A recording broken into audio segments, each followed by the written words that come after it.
Hey Astros fans, welcome to today's edition of Extra Innings, the Astros Fans UK next day recap on Astros ball games. Game 76, Astros 3, Angels 2, winning in 10 innings. Let's dive into the big talking points from a gritty, hard-fought, perfect bounce-back extra innings win to open this series in Anaheim with 3 up, 3 down.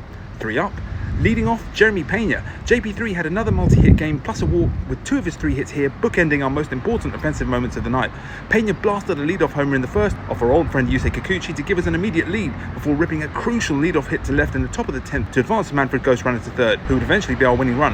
Yes, Pena later got picked off between second and third, but it didn't cost us. Up second, Josh Hader. With our early lead gone, our pitchers here frequently dicing with bases loaded death, and the extra innings walk-off loss the previous night versus the A's, it would have been easy for Hader to fold, but he's made a fast turn of stuff and pitched a flawless, superb 9-pitch 1-2-3 bottom of the ninth to squash any thoughts the Angels might have had about walking this one off. Brilliant. Up third, Bennett Sousa. For the second time in a week or so, Sousa expertly handled an extra innings save scenario. Ghost runner at second, no problem. 1-2-3, win in the bank. He just keeps getting better. Let's break the rules. Up fourth, Hunter Brown. It was only a 5-inning start, but Hunter did enough to pass the game to our fantastic bullpen with just a 2-hit, 1-run outing on a solo shot as he battled versus Kikuchi in what quickly became a pitching duel and escaping a bases-loaded situation in the third.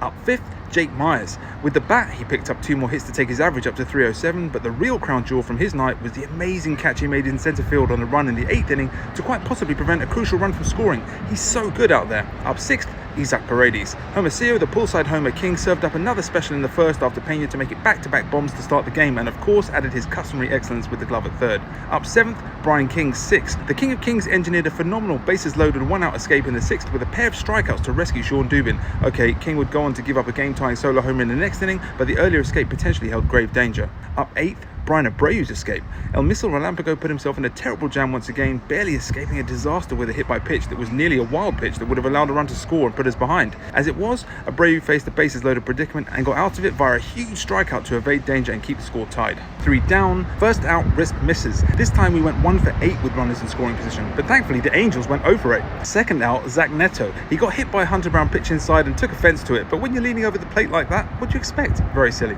Third out, home plate umpire John Libka. If you thought the A's series finale had bad plate umpiring, and it did, this was even worse. I really hope he goes back and watches this game again to learn from it, but I'm sure he won't. An extra point to finish on, Extra Innings Kings. 5-1 now in extras to bounce back from Sacramento. I love this team's mental strength. That's it for today's Extra Innings, the next day recap. Let me know your takes on the win in the comments. Make sure you're following at Astros Fans UK on all platforms, and I'll catch you tomorrow for the next edition of Extra Innings. Go Astros!